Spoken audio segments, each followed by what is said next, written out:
हैदराबाद के गुलशन खैर मोहम्मद वारे इलाके में मुबैना तौर अगवा ॾाणल निंगरी वारो मामलो 16 वरनि जी हिना धीअ माशूक बरामाणी जी वालदा पुलिस जांच ते बेतमादी जो इज़हार करे छॾियो। पाक किताब खणी वीडियो बयान जारी।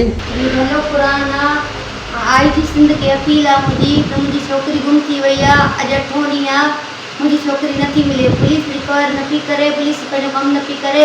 असद शाह खणी वियो आहे ऐं उनजो कमाल शाह जो पुटु असद शाह खणी वियो आहे। चाचड़ शाहज़ेब खे रिक्वेस्ट आहे मुंहिंजी, इन वसीले जे सदके मुंहिंजी न्याणी मूंखे वापसि कराए ॾियो। ऐं तव्हांखे इहा अपील कयां थी, तव्हां जेके बि वॾा आहियो सभु मुंहिंजी रिक्वेस्ट ॿुधो। मुझे पंहिंजो बि दिमाग़ कमु नथो करे, मुंहिंजी छोकिरी मूंखे वापसि कराए ॾियो। ऐं इलाही रिक्वेस्ट करे करे कोर्ट पुलिस हेॾां होॾां वॾी तकड़ी पई आहे, कुझु बि न पियो थिए। घर में हिननि जे क़ुरान खणी वई आहे, क़ुरान खे बि नथा मञनि। मुंहिंजी छोकिरी छोकिरो असद शाह खणी वियो आहे ऐं वराए न पिया ॾियनि मूंखे। अलाए जी मुंहिंजी धीउ खपाए छॾी अथनि, अलाए मारे छॾी अथनि, अलाए जी केॾा कई अथनि। मुंहिंजी अपील आहे, महिरबानी करे मुंहिंजी छोकिरी वापसि कराए ॾिए। तव्हांखे हिन भले जो वास्तो आहे।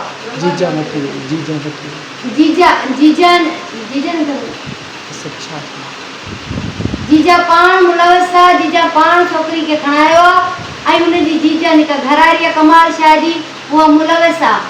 उनजी छोकिरी मुलवस आहिनि, पाण मुलवस आहे। उन मुंहिंजी धीउ अगवा करे पंहिंजे छोकिरे सां भॼाए छॾी आहे, पोइ मारे छॾियनि, अलाए विकिणे छॾी अथनि। मुंहिंजी धीउ मूंखे लॻे थो या मारी अथनि या विकिणी अथनि।